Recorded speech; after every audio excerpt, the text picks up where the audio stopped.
tiempo entonces para nuestra cuarta presentación de esta mesa. Esta ponencia la presenta Carmen Roca de WIEGO, que es Women in Informal Employment, Globalizing and Organizing. Ella está en WIEGO Latinoamérica, coordina las actividades en América Latina desde el año 2009, aunque su trabajo tiene foco en el Perú. Carmen es administradora de empresas, de formación, y tiene además una maestría en gerencia para el desarrollo en la Universidad de McGill en Canadá, y una trayectoria laboral diversa y interesante, que no voy a detallar en favor del tiempo. Carmen va a hablarnos del trabajo informal y el análisis en ejes de desigualdad según distintos niveles de estratificación social en el Perú. Muchas gracias. Gracias, Alejandra. Buenas tardes a todos. Con muchos ya nos hemos conocido ayer. Como dijo Alejandra, yo vengo de Lima, Perú, trabajo para WIEGO, que es una organización de un nombre un poco extraño, pero que enfoca en temas de empleo informal, tanto por el lado de investigación, estadísticas, políticas públicas y también de trabajo con las asociaciones de base de trabajadores informales. Quería agradecer una vez más la invitación de Flaxo para colaborar en esta iniciativa grande, porque no es poco hacer 10 estudios de caso de esta magnitud en la región. Y sí, estar aquí sí es aprender. Por ejemplo, en esta mesa nada más, yo represento el país con el más alto nivel de empleo informal, pero pensaba que Perú había decrecido más que Colombia. Y ahora, bueno, ya está claro que no. Ustedes han logrado bajar más el empleo informal que nosotros. Entonces vamos a ver en general cuál es el caso de Perú. Rápidamente les voy a contar un poco sobre el país, simplemente para estar todos en la misma página. Luego sobre las desigualdades que se dan en Perú, porque es una sociedad bastante diversa y desigual, y cómo estas desigualdades pues tocan la vida de los que trabajan en empleo informal. Luego las características del empleo informal, el perfil de los trabajadores informales. Un poquito vamos a ahondar en los más vulnerables y luego un poquito sobre la desigualdad en el acceso a salud, ya hacia el final de la presentación. Sobre Perú, este es el mapa de Sudamérica. Para los que no conocen tanto mi país, es el que está en naranja, en la costa pacífica. El país tiene 30 millones de habitantes. La ciudad capital es Lima. Es un dato importante para el resto de lo que voy a estar conversando, saber que Lima concentra 1/3 de la población del país. También concentra la mitad del Producto Bruto Interno. Otras ciudades importantes, Lima tiene como casi 10 millones de habitantes, por supuesto, y las ciudades que siguen son de tamaño de 1 millón de habitantes. El producto a diciembre del 2012, 238.588 millones. Esto es 37% más que en el 2007 y 87% más que en el 2002. Sí somos una de las economías que más ha crecido en América Latina en los últimos años. Esto ha permitido reducir la pobreza drásticamente, de niveles de 40% a nivel de 25% al 2012. Y como dato general, las regiones naturales que tiene el Perú, que las vamos a ver ahorita en estas fotos, son importantes para entender luego el contexto de migraciones y desigualdad. Las regiones naturales son la costa, sierra y selva. La costa es la franja amarilla en la foto del medio. La sierra es la zona de la cordillera de los Andes en marrón, y la parte amazónica que nosotros llamamos la selva. Lima, ¿cuál es el puntero rojo acá? Lima es esto que está aquí, al centro de la costa del país, y la foto satelital del lado derecho, un poco como que les da la visión de lo angosta que es la franja desértica de la costa, el espacio difícil geográfico que es la cordillera de los Andes y bueno, el extenso territorio de la selva. Situando Perú nuevamente, aquí tienen en la curva roja los niveles de crecimiento económico. No creo que pueden leer los números. Estamos hablando en el 2002 de un nivel de 5%, en el 2007 de 8.9%, 2008 9.8%, la crisis del 2009 que toca a todos, se recupera a niveles de más de 6% hasta el 2012. Ese crecimiento está compuesto básicamente de inversión privada, consumo privado y inversión directa extranjera en el país. Este es un cuadrito que resume, ay perdón, si paso acá no pasa ahí, ya. el descenso de la pobreza en los últimos años. El número primero en la columna, 42% de pobreza, corresponde al 2007. El último número que tiene ahí un globito azul es 25% al 2012. Si ustedes ven los números para lo que es pobreza urbana y rural, van a ver que la pobreza es básicamente hoy un fenómeno rural. En Perú medimos la pobreza extrema por una cantidad que es equivalente cercana a $50 al mes, que permite cubrir una canasta básica alimentaria con un mínimo calórico. Esa es la pobreza extrema, y la línea de pobreza está por encima, o sea, más de lo alimentario, con un nivel de más o menos $100 al mes. El coeficiente de desigualdad de Gini, si lo ven ahí, era 0.5 en el 2007, bajó a 0.45, digamos en lecturas así, las lecturas generales que se hacen. Pero luego vamos a ver un poquito más de detalle. Para entender Perú hay que entender cómo es la estructura de las empresas. Y si vemos aquí, van a ver que de un total de 1,5 millones de empresas en el país, el 95%, como dijo alguien, una cifra chiquita en la mañana, son microempresas, las empresas de menor tamaño, esto es por valor de ventas anuales. Si vemos el empleo por tamaño de empresa, vamos a ver que es súper difícil ser tan lejos. De 15 millones, es que el láser no apunta ahí. Bueno, si ven la columna del 2011, ahí van a ver cuál es el total de la fuerza de trabajo. Ahí está. Son 15.300.000, esa es la fuerza de trabajo en Perú. 15 millones estamos trabajando. 11 millones de los que estamos trabajando estamos en empresas o unidades económicas de 1 a 10 trabajadores. Lo que es interesante resaltar aquí es que el promedio anual de crecimiento por tamaño de empresa, desde el 2004 hasta el 2011, el más alto es en la gran empresa, que está creciendo en promedio a 6% anual. Ese es empleo formal de todas maneras. Eso es un poquito difícil de leer, obviamente así a la distancia, pero lo importante para mirar aquí es el color azul del comienzo y el verde que le sigue. Y les pediría nada más fijarse, el azul son los independientes, una persona. El verdecito es de 2 a 4 personas. Si ven, donde es más chiquita la proporción de azul y verde, que es esta área de acá, es el área de Lima Central, que es el área residencial de Lima y lo que se considera Lima Cercado. Entonces, ¿qué pasa? También en la periferia de Lima, que es donde llega toda la migración, básicamente o en mayor proporción del área andina, que se ubica en las áreas que rodean Lima, es donde tienes más gente en empresas de hasta 4 personas. Si lo quieres también ver por pobreza, de los pobres extremos, que son los que dije se catalogan más o menos por $100 al mes, la mayoría, 83%, están en empresas de 1 a 5 trabajadores. De los pobres, 80%.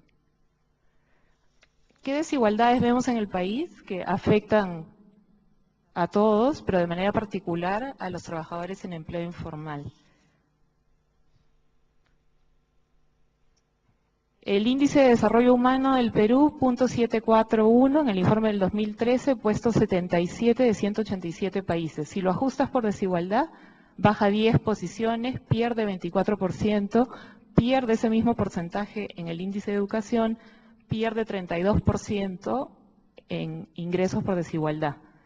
Y si miramos el coeficiente de Gini en más detalle, por cuentas nacionales, ajustando los ingresos por cuentas nacionales, considerando los ingresos de autoempleados del sector público en términos reales, el coeficiente de Gini del 2010 es el mismo que el de los años 70, de 0.6. Entonces, estamos hablando de una desigualdad grande, real, efectiva. ¿Qué desigualdades vemos en el país, además de estas de ingresos? ¿Entre hombres y mujeres hay desigualdad? Sí, que se ve en el nivel de educación. Los hombres que han completado por lo menos hasta secundaria completa son 59%, pero solo 47% de las mujeres. ¿Diferencias entre el mundo urbano y rural? Sí, muy marcadas en pobreza. La pobreza extrema es básicamente un fenómeno rural hoy en día. La violencia de género es mayor en el área rural, el nivel educativo es menor en el área rural, hay menos acceso a servicios de agua y de salud, por lo mismo que les expliqué hace un rato del aislamiento en la población y la geografía misma del país. Entre costa y sierra y selva, como ya he repetido, el índice de competitividad de las regiones de costa, las regiones de sierra y de selva, obviamente quedan en rezago las de sierra y selva, el índice de desarrollo del niño, los ingresos de las regiones de más riqueza versus las de menor riqueza. Tenemos dentro del Perú PBI que se acerca al de Chile y en otras regiones PBI que se acerca más al de Bolivia. Las diferencias por nivel educativo, los pobres extremos en mayoría tienen primaria solamente, la maternidad adolescente es mayor con menor nivel educativo, obviamente se trunca la vida educativa, solo primaria. Los trabajadores independientes no calificados tienen el menor nivel educativo. Tenemos resultados en el país bastante pobres en las pruebas, en las censales de rendimiento escolar, tanto las nacionales como las internacionales. Nuestro PBI per cápita está acorde con el de los países que tienen el mismo resultado en las pruebas escolares. Y también tenemos diferencias entre distritos, que es la circunscripción geográfica más pequeña que tiene un gobierno local, lo que ustedes llamarían aquí creo que comuna. ¿Comuna dicen aquí? Sí, comuna. Entre distritos de más riqueza y más recursos, sobre todo en el tema de seguridad ciudadana. El ratio de poblador por vigilante municipal o por policía es drásticamente inferior en los distritos más pobres. Y también tenemos diferencias en el país por rasgos físicos, entre aquellos que tienen cuerpos de rasgos europeos y aquellos que tienen cuerpos con rasgos indígenas. Hay diferente acceso a ciertos tipos de empleo por esos rasgos y también hay estereotipos de belleza en los medios clarísimos que favorecen los rasgos europeos, digamos, ¿no? Pero a futuro las desigualdades en el país las vemos ya con otros ojos, sabemos que las cosas están mejorando. Hay varios índices que nos hacen ver eso. La desnutrición ha bajado en el país, la desnutrición crónica lo mismo. Las madres gestantes hayan nacido o estén gestando en costa, sierra o selva, están recibiendo suplementos de hierro en la misma proporción, lo que es un buen indicador a futuro de la salud de ese bebé que van a nacer. Los bebés, cuando ya estén un poquito más grandes, van a tener acceso a educación inicial, ahora de manera más equitativa entre las tres regiones. Ha habido una mejora significativa donde más se necesitaba. Ampliar la cobertura de servicios básicos de agua, electricidad, las mejoras en educación y las inversiones en capital humano con un nivel de programas sociales a una inversión realmente sorprendente, bien focalizada, sí nos hace pensar que estas cosas van a rendir fruto hacia adelante, ¿no? Como todos sabemos, la igualdad no es una meta de coeficiente de Gini, sino tener oportunidades iguales para los que nacen en diferentes lugares del país o diferentes circunstancias. Y también hay hoy día algo que comentaba con algunos de los compañeros ayer, una valoración de ser peruano que es distinta a la de hace muchos años y puede que el crecimiento económico sea un factor en eso también. El éxito, al margen del origen, los rasgos físicos o la cultura, se aprecia, se valora, se pone como héroes a los emprendedores por su éxito en sacar adelante a sus familias y a sus negocios por su propio esfuerzo y por su creatividad. Eso es una nueva cultura del emprendedor exitoso, digamos. Una Lima que ha sido tradicionalmente marcada por los distritos que les explicaba de centro y periferia y que hasta hace poco se llamaban los conos, que fueron poblados por migrantes en diferentes olas.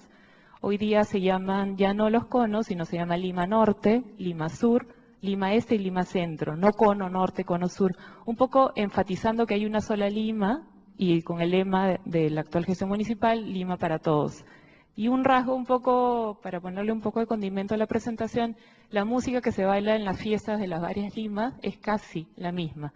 Claro que hay algunas diferencias por origen, a veces de población en ciertas celebraciones, pero hay como una equiparación de la cultura que antes no había, ¿no? No se bailaba la misma música en distintos sitios, ahora sí.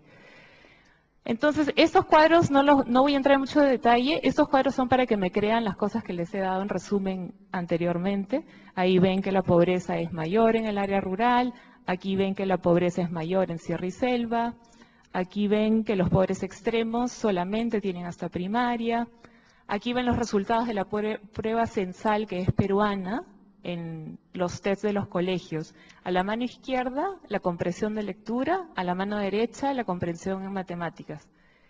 La tercera columna en cada caso, el tercer grupito, el que está marcado en un cuadrito rojo, es alcanzar el nivel deseado al final del año escolar, el rendimiento esperado. Miren en matemáticas el nivel que tenemos. Es difícil hablar de progreso cuando tienes esos resultados en educación. Estos son resultados de la prueba PISA, que es la prueba internacional de comprensión de lectura, mapeada con el PBI per cápita de muchos países. Perú está marcado en rojo. Miren, estamos rezagados de Argentina, de Brasil, de México. Miren ahí arriba, donde está Alemania, Corea, Estados Unidos. Miren los resultados que tienen en sus pruebas escolares. Tienen un PBI per cápita bien distinto al que tenemos nosotros. Carencia de servicios, nuevamente, cosa que ya hemos tocado. Otro factor de desigualdad que no he mencionado en el resumen, el acceso a identidad. Todavía tenemos increíblemente en la capital gente que no tiene documento nacional de identidad. Este es el registro, el resumen de los beneficiarios del programa de vaso de leche en Lima, que es un programa de desayunos escolares que tiene muchísimos años, más de 30 años. Miren cómo fue evolucionando el darle documento nacional de identidad a la gente. Este es el cuadrito resumen que refleja cómo dentro del país tenemos el tercio de regiones peruanas de más alto PBI acercándose al PBI de Chile. Los 2/3 inferiores de PBI acercándose al PBI de Bolivia. Entonces es como que tenemos varios países dentro de uno solo. Aquí nuevamente este es el índice del desarrollo del niño, que incluye dimensiones de salud, nutrición, aprendizaje, protección de otros derechos. Los colores más claritos son los que tienen mejor índice, y ahí pueden ver claramente que son las regiones de la costa los que tienen los mejores índices, ¿no? Este es el índice de competitividad por región del país. El verde es el color que tiene los mejores índices, nuevamente son la mayoría de la costa. Este es el ratio de niñas de 15 a 19 años que han estado embarazadas alguna vez según nivel educativo. Y acá tiene varios países. 34% en Perú, que tienen solamente primaria. Es un nivel bastante alto. Si lo comparamos esto por regiones del país, vemos que las regiones de la selva, las que hemos dicho que están más incluidas, tienen niveles de 28, 27, 26% a nivel general en la edad de 15 a 19. O sea, no solo de las que solo tienen primaria, sino en general. 28% de esas niñas están quedando embarazadas a edad temprana. Seguridad ciudadana, esto es el resumen de lo que les expliqué y me encanta ver estos números porque son tan evidentes. San Isidro, que es uno de los distritos más ricos del país, tiene 75 habitantes por sereno. Sereno es el policía municipal, digamos. Tiene 27 millones de inversión en seguridad ciudadana, 200 habitantes por policía. En Villa El Salvador, que está a menos de 20 minutos manejando, probablemente cuando no hay tráfico, hay 4.000 personas por sereno, 1.500 personas por policía y 2 millones de inversión en seguridad ciudadana. ¿Esto tiene impacto en los trabajadores en empleo informal? Sí. El empleo informal en el país es nivel de 75%, lo estoy aquí marcando en porcentaje. En las filas de arriba, es súper horrible leer estos cuadros desde donde uno está sentado. Entonces, acá arriba es 2005, acá abajo es 2011. Esa es la matriz de Hussman en resumen, sector formal, sector informal y hogares. Tenemos acá cifras absolutas a la izquierda y cifras en porcentaje a la derecha. Lo importante de mirar en este cuadro es cómo ha aumentado el empleo gracias al crecimiento económico. 2005, 13 millones, hoy día 15.300.000 están trabajando. Era 81% en el 2005, 75% de empleo informal al 2011. Entonces, la PEA ha crecido en 17%, el empleo formal es básicamente un fenómeno urbano, el empleo informal, si lo miramos desde el 2000 hasta ahora, ha bajado 10 puntos porcentuales. Eso es lo que les decía que pensaba que Colombia, que pensaba que habíamos bajado más que Colombia, pero Colombia logró bajar hasta 69. En números absolutos, sin embargo, el empleo formal y el informal ambos suben, no solamente el empleo formal. En Lima Metropolitana, 61% es empleo informal, el Perú rural, 94% es empleo informal. Esto creo que es importante nada más dar la cifra en general, esto del empleo informal en el sector formal. Estamos hablando en Perú básicamente de personas, por lo general, porque están hasta los meseros que mencionó el compañero estudiante más temprano, pero lo que es por lo general es el contrato de locación de servicios, recibos por honorarios. No es un contrato laboral, es un contrato civil. Yo puedo pasarme años trabajando para alguien de esa manera. mi trabajo no está regulado ni protegido de manera laboral, son 692.000 personas a fines del 2011. Como proporción de todo el empleo en el sector formal de la economía se ha reducido. Tenía un nivel de 23 y ahora es 16%. Pero como números absolutos ha aumentado. No logro ver, 660 a 692.000. Estos son los porcentajes, digamos, en los que debemos enfocar del empleo informal. No he puesto un cuadro grande ni varias curvas, digamos, porque es difícil mirarlos desde aquí y porque, en todo caso, estos son los números, digamos, en los que hay que enfocar.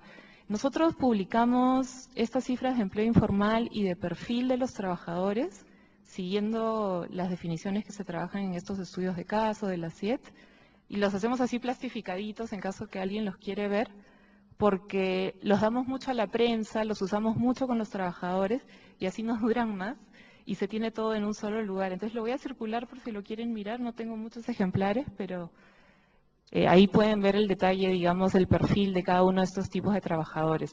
Lo importante aquí es ver que asalariados, entre asalariados y empleadores, que es mayoritariamente microempresa, estamos hablando de cerca de 25%. Y que trabajadores independientes no calificados, los que nosotros llamamos autoempleados, o que ustedes llaman cuenta propia en otros sitios no calificados, son 33%. Mujeres, hombres, en el empleo formal, las mujeres no están tan representadas como en el empleo informal, son 46% en el informal y 38% en el formal. Las mujeres están más en lo que es trabajo independiente no calificado, muchísimo más como trabajadores familiares no remunerados. Y en Perú sacamos esta variable, digamos, trabajamos esto de la encuesta nacional de hogares, que es cuántas mujeres en empleo informal en condición de pobreza son jefas de hogar, porque es una categoría que el Ministerio de Desarrollo e Inclusión Social prioriza para poner programas sociales en ciertos sitios. Entonces estamos hablando de 10% en el empleo informal versus solo 2% en el formal. En el Perú rural 18%, 16% de las trabajadoras independientes no calificadas. Por edades, sí, las personas de más de 60 años están sobre representadas en empleo informal. Los jóvenes empiezan su vida laboral como empleo informal, como asalariados, lo que da la oportunidad de capturarlos en algún sistema de previsión en esa edad. En esta curvita, lo que está marcado en rojo es la sobrerepresentación de las mujeres en edad reproductiva, lo que nos hace pensar también que las guarderías son bastante importantes, porque en empleo informal las mujeres están más que nada cuando están haciendo esas labores del hogar. En pobreza, 30% del empleo informal es pobre versus solo 7% del empleo formal. Y entre los trabajadores independientes no calificados, que es donde queremos enfocar la atención ahora, es 1/3.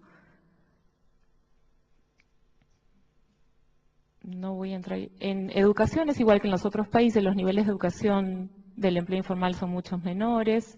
La actividad económica, creo que igual que en otros países, comercio es la más importante después de agricultura, ganadería. Si uno saca lo rural, digamos, se queda con comercio y servicios, básicamente, y más que nada en las ciudades grandes. Afiliación a seguro y pensiones de los trabajadores en empleo informal. Solo 14% tiene algo de pensiones. Los seguros de salud sí han aumentado mucho, ahora es 52% de los que trabajan en empleo informal tienen acceso a un seguro de salud, y esto es gracias al Seguro Integral de Salud, que es un mecanismo de financiamiento para lograr el aseguramiento universal. Entonces vamos a enfocar un poquito en los trabajadores independientes no calificados, que son, digamos, lo que nosotros llamamos la masa dura, en el sentido de que no sale ni es absorbida por el crecimiento. O sea, no importa que ha habido 10 años de más de crecimiento, de promedio de crecimiento de más de 5%, no importa que el empleo informal ha logrado bajar 10%. El 33% de la fuerza de trabajo de Perú se mantiene constante como trabajador independiente no calificado, que son todas esas características que hemos estado revisando, de menor nivel educativo, más porcentaje de pobreza, más mujeres en edad reproductiva, más concentración de población de más de 60 años, más condiciones de vida precarias, tanto de vivienda como de trabajo. Algunos detalles de cómo trabajan estas personas, muchos digamos, como ambulantes, vehículos de transporte, personas o mercaderías. Los que trabajan en establecimientos fijos no tienen los servicios básicos necesarios. Y aquí no se puede ver muy bien, pero la mayoría de los que están aquí a la izquierda son hombre-mujer, a la derecha no pobres y pobres. La mayoría de las mujeres y los más pobres están en el comercio como vendedores, después de todo lo que es agricultura. Estos trabajadores independientes no calificados han logrado tener más voz en el diálogo con autoridades de todo nivel en el país. Son 1/3 de la fuerza laboral. Se está discutiendo si se les puede dar un sitio, un asiento que los represente en el Consejo Nacional del Trabajo, que aunque es un ente tripartito, pues siendo esta una tercera parte de la fuerza laboral, podría tener algún tipo de voz si pudiera ser organizada de manera representativa, ¿no? También se está pidiendo la ley del trabajador autoempleado para reconocer que estas personas son en efecto trabajadores y para respetar algunos derechos como la no confiscación de sus herramientas de trabajo, su mercadería, etcétera. Y sentarse a la mesa con ellos, algo que decimos acá, es entender mejor qué es lo que no está funcionando en el acceso al seguro universal, digamos, de salud, qué es lo que no funciona en el acceso efectivo a servicios y qué es lo que se tiene que hacer para mejorar esto que decimos de la gran masa con una productividad y competitividad tan baja. ¿Qué es lo que se tiene que hacer para mejorar los negocios? No se puede, digamos, trabajar en eso sin conocer la opinión de ellos mismos. Voy a cortar en un ratito. Sobre salud, sí quería explicar porque también es parte de la desigualdad en el país. Hasta hace pocos años, en el Perú habían tres de salud. El directamente relacionado con el trabajo, que es la seguridad social normal de los que trabajan y contribuyen, el sistema privado y el resto. Y el resto no era gratis. Siempre se ha tenido que pagar por la atención si uno es pobre, lo que afectaba bastante el acceso a los servicios. Entonces se da la ley de aseguramiento universal en salud hace unos años, que hace que la población que está en mayor condición de pobreza, que está en el sistema de focalización de hogares, quiere decir que tiene que estar en la lista del Ministerio de Economía, accede de manera gratuita, registrándose en el SIS, a los servicios de salud, el Sistema Integral de Salud. Se garantiza un plan esencial de aseguramiento, una lista de servicios que cualquier centro de atención de salud debe proveer. Y también se da una opción de un SIS que no es gratis para los que no están en la lista del Ministerio de Economía, como los más pobres. Ellos tienen que pagar 15 soles, que es un equivalente más o menos de $5 por persona. Entonces, ¿qué es lo que pasa con el SIS semisubsidiado? El que es pago. La gente entra y sale de ese servicio con frecuencia. Entra, se queda 3 meses, no registra a toda su familia. Cuando ve que en realidad no se enferma o no lo utilizó, no le sirvió, sale, después de un tiempo vuelve a entrar. Entonces, los números de afiliados ahí se mantienen más o menos constantes. Entonces, ¿qué pasa en un país cuando hay este nivel de crecimiento económico sostenido durante tanto tiempo? Hemos visto que el empleo formal crece bastante para que baje el informal. Quiere decir que hay un montón de personas que hoy día tienen acceso a la seguridad social cotizante, digamos, la contributiva por medio de la relación laboral. Eso debería ser algo muy bueno y en realidad es a lo que aspiran muchos de los trabajadores en empleo informal cuando se conversa con ellos. Ellos quisieran tener acceso a la seguridad social. Sin embargo, hay un déficit de 5.000 especialistas en la seguridad social, hay 9.000 cirugías embalsadas en este momento y hay que enfermarse con 2 meses de anticipación, saberlo, para pedir la cita, porque más o menos es 2 meses el promedio de espera para una cita. Entonces, estos son un poco los números.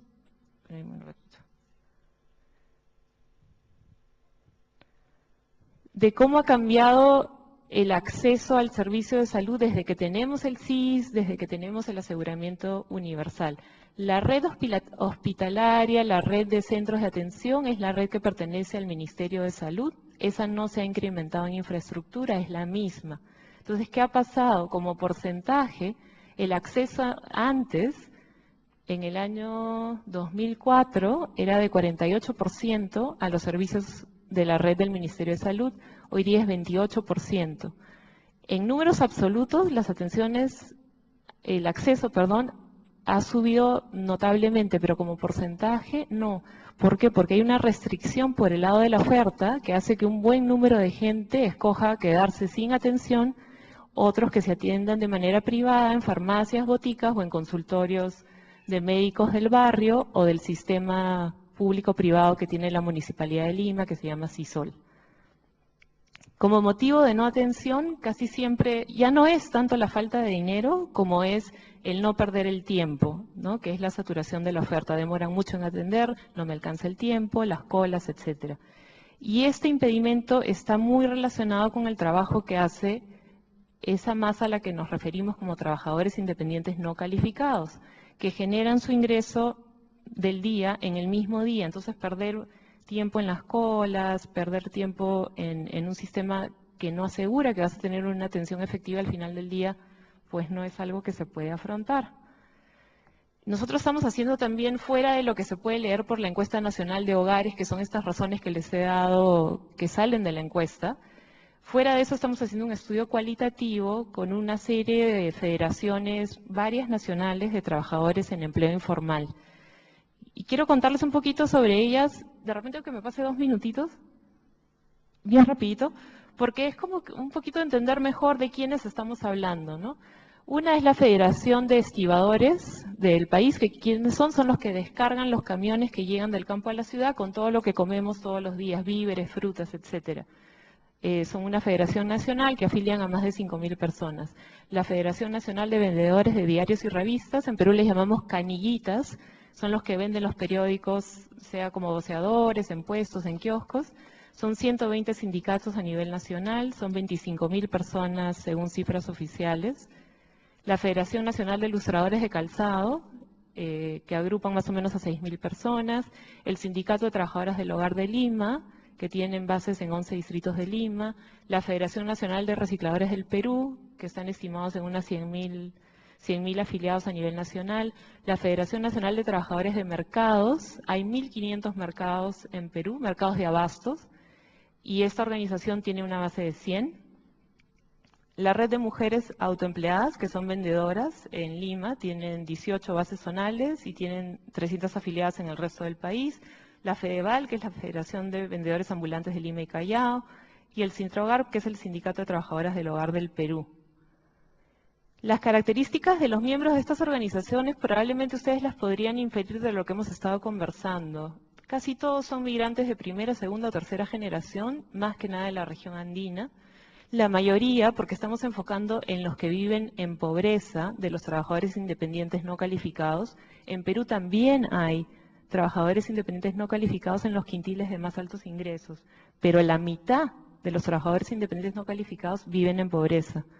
Entonces son la mayoría que viven al diario, sin embargo tienen experiencias muy interesantes de ahorro asociativo, que es un ahorro diario de 1 sol, que es 33 centavos de $1, para comprar el mercado donde van a trabajar en años futuros, o para poder solventar la emergencia médica de un miembro de la organización, o poder pagar el funeral de alguien cercano.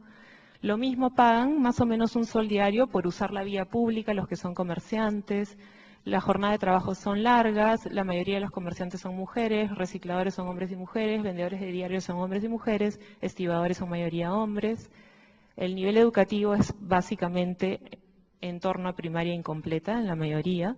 La mayoría de los líderes de las organizaciones son personas de más de 55 años que se reeligen varias veces en el tiempo. Faltan cuadros jóvenes. La mayoría viven en estos distritos de periferia de Lima, que les digo hoy se llaman Lima Norte, Lima Sur, Lima Este.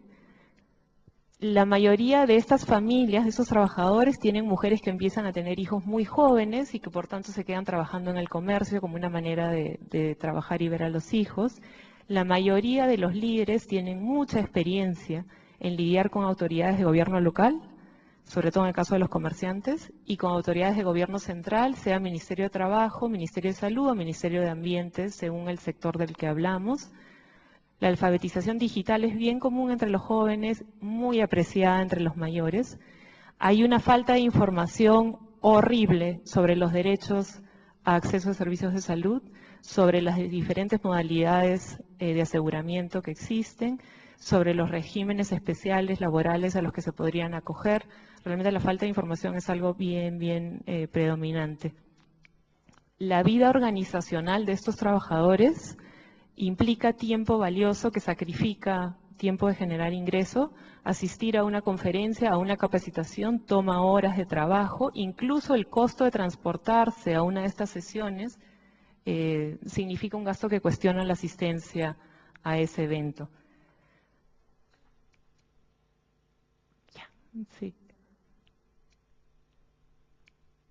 Bueno, entonces, solamente como comentario final, muchas de estas personas que están en este tipo de trabajo independiente, no calificado, en condición de pobreza, con el crecimiento económico, están solucionando su problema de salud y de no poder perder el tiempo, porque el costo del tiempo es más alto en un contexto de crecimiento, con la salud que llamamos al contado. Pero la salud no puede ser un asunto de bolsillo, como hemos conversado muchas veces. Se puede solucionar con una consulta médica en la farmacia, con el médico amigo o con el hospital policlínico municipal, pagando un equivalente de $3, sí lo pueden hacer cuando lo necesitan. Pero ellos mismos reconocen que cuando hay exámenes, laboratorio, terapias, tratamiento que siguen y que implican 200 soles, digamos, cifras que se pueden acercar hasta los $100, pues no pueden mantenerse y tienen que mantenerse en ese servicio que tiene la oferta de infraestructura colapsada o apoyarse en el apoyo solidario de la organización a la que pertenecen, ¿no? Entonces, ese nada más es un comentario final. Hay más cosas para compartir, pero todas están en el estudio de caso y en las presentaciones que se pueden conversar luego más detalle. Gracias.